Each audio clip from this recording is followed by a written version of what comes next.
You are blessed beings indeed. I am that one that you know as Jesus. What we want to remind you, dear one, is that this entire experience is so that you can see things about yourself that are less than loving or less evolved or causing you suffering. So the way to look at the situation is through that lens. What is this situation asking of me? And your question certainly alludes to that idea. You can feel that you are getting frightened as you lose faith. That's what's happening. You're getting frightened as you lose faith. You will lose faith when you play out a story, a negative story in the future that is, we'll say, purely worldly. So if you have the story in your head, for example, if I continue on this path through the court, I'm going to spend X number of pounds or dollars or euros. And if I don't win, then I will be in really, really serious trouble.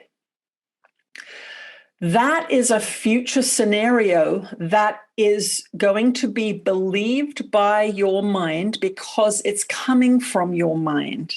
You have to remember that any story that you are generating is not showing you reality.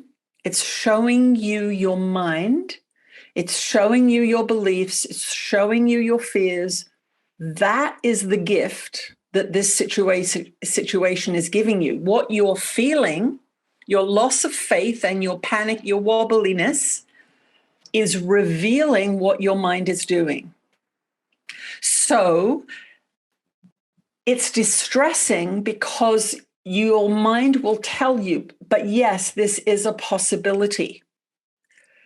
It is a possibility, but so is the opposite, which is winning and having the assets divided properly. So what you have here is a decision. The same decision that you have, let's say, when you first get married. I'm going to marry this person. Nobody goes into marriage. Most people don't go into marriage expecting, let's say, infidelity and divorce. They wouldn't do it if they really, really believed in those things, or really, really believed that those things were a potential. But they always are a potential. But if you believe in them and think about them, my husband's home late. I bet he's got a girlfriend. He's spending his money on something. I know it. I can tell. He bought that tie. He didn't tell me. Where's he getting? What's he doing with his money? Those kinds of stories can come up in the mind. And what we want you to understand is that whatever story comes up in your mind generates the feelings that you have if you believe the story. It doesn't matter whether the story's true, doesn't matter whether the story's a fantasy in your mind. If you believe the movie that's being made up in your head, I'm going to lose everything if this doesn't go my way. If you have that thought, and you believe that thought, you will get a pit in your stomach and you will feel sick and you will be afraid. And we want to remind you, what are those feelings telling you? That you're out of alignment, that you're not telling the right story. So what we want you to figure out is, how do you tell the story within your own consciousness that makes you feel good? Now, the logical mind, which is generally the egoic mind, will say, well, I can tell a positive story that everything's going to work out okay, but I could just be wearing my rose-colored glasses. I can just be putting my head in the sand. This is how the cynical ego gets you to destroy your own positivity and your own positive creations. It says you're a fool to think that way. It says you're an idiot to believe that things can work out for good. But what we want you to know is this: the most important thing for you to do to get a good future is to feel good now. So what we're going to ask you to do is going to be the very opposite of what you want to do. We are going to ask you to pray for your husband, ex-husband, for the next 2 weeks. Every morning and every night, we're going to ask you to pray for him to be happy and to live a full and productive and abundant life. And what this will do, it will trigger within you everything that is hateful, everything that is cynical, everything that is judgmental. And that is what you want to see. You want to see those things arising from within you. But what will happen by praying for your enemy, he's temporarily your enemy right now, is you will squeeze out of the situation the thing that you set this up to hide from you. So the negative situations that are blamed on others in the separation experience are the situations that you have set up so that you don't see things about yourself. So in praying for him for 2 weeks, morning and evening, you will trigger within you the hateful, the unloving, the judgmental, the guilt, all of these things. And it could be about you and it could be about him. But this situation is asking you to make him guilty, make him wrong, make him the bad guy. So by inverting that, you are rising above the battleground and you are using it for your spiritual evolution so that you come to understand yourself better.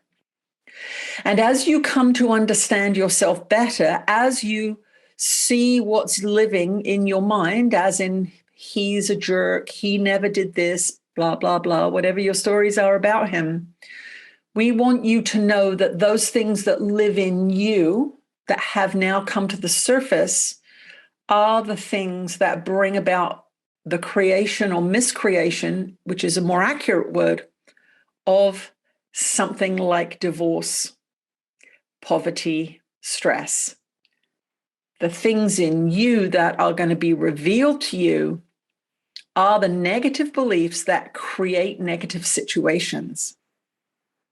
So if you use this negative situation to dissolve some hateful beliefs and ideas in your own consciousness, what you are doing is you are ensuring that you will have a better future. And it may not absolutely work out the way you want to with this one, but if you use the situation to invert everything and ask yourself, what's living in me that's unloving and hateful? That is the healing that's going to take place. It's going to be your mind that heals. It's going to be your frequency that goes up. And even if the current situation doesn't go the way you want it to, your future will be brighter because you know that you've eliminated some hateful ideas from your mind, some judgmental ideas from your mind, and overall, you will be of a higher frequency, which means your future will be of a higher frequency. And if this case does not go the way you want, you will make it your forgiveness practice until you can look at it and think, that was a good thing that happened there. I got to see some things about my mind. I got to see how I contributed to the situation in some way, because it is a co-creation. When you get to a divorce situation, it is a co-creation. And that the other thing we'd like you to do is to reflect back upon your marriage and the breakup and the fact that there's financial disagreements or deceptions, or however you want to word it. We want you to look back at your participation in the finances of your family and ask yourself, can I see how I contributed to this? Is there something I was doing in the marriage that contributed to this situation? Then you will be getting all of the good juice out of the situation, the lessons that this came to give you. You will be learning to manage your mind better, knowing that if you are having negative future ideas, that it's showing you your mind. It's not showing you reality or your ex-husband. It's showing you your mind. So you want to see it and you want to go, oh, that's a horrible story. That's coming from my beliefs about reality. That's coming from me. Goodness, okay, I need to look at what this story is telling. I'm unloved, I'm abandoned, I can't trust men. Whatever the story is that comes up when you see this negative future, it's your mind you're seeing. It's your mind that's creating the image. It's your mind that's creating the movie. And it's making nasty feelings within you, which says what? It's not in alignment with love. Begin to make future visions of you having a fair and equal decision made by the judge, seeing you living in the house you'd like to live in, driving the car you'd like to live in, and get yourself in alignment with that frequency a couple of times a day, probably when you're praying for your husband. Do it at the same time, pray for him, and then envision yourself in general. Don't be specific. Envision yourself in general living a lovely life and saying, thank you for this situation. And what you will feel then is relief. And that means that you've gone up in frequency and you are now closer to love. And that is what you want. And that is your purpose of this incarnation. And that will mean that you have used this situation for your consciousness evolution, and it will be to your future benefit. And it will be to your current benefit because you won't be wringing your hands in stress and despair. You will be feeling relief knowing that you are at a more loving frequency, which means that your future will also be at a more loving frequency. Not what any of us want to do. Yep. That's a tough one. That's a tall order. It is a tall order, but that's like the hard part of the practice is that forgiveness work. That's like the rubber meets the road part of doing the course. The last thing you want to do, forgiving the person that is, seemingly the source of all your troubles at the moment. Yeah. Yeah. But really I love hard. what he said about going back and going, how did I contribute to this? So, for example, some people don't pay any attention to the finances. They let their partner, they're like, oh, you can handle all that. And some people do that and they pay a high price for it, right? Yeah. Mm-hmm. Very helpful. Thank you, Tina.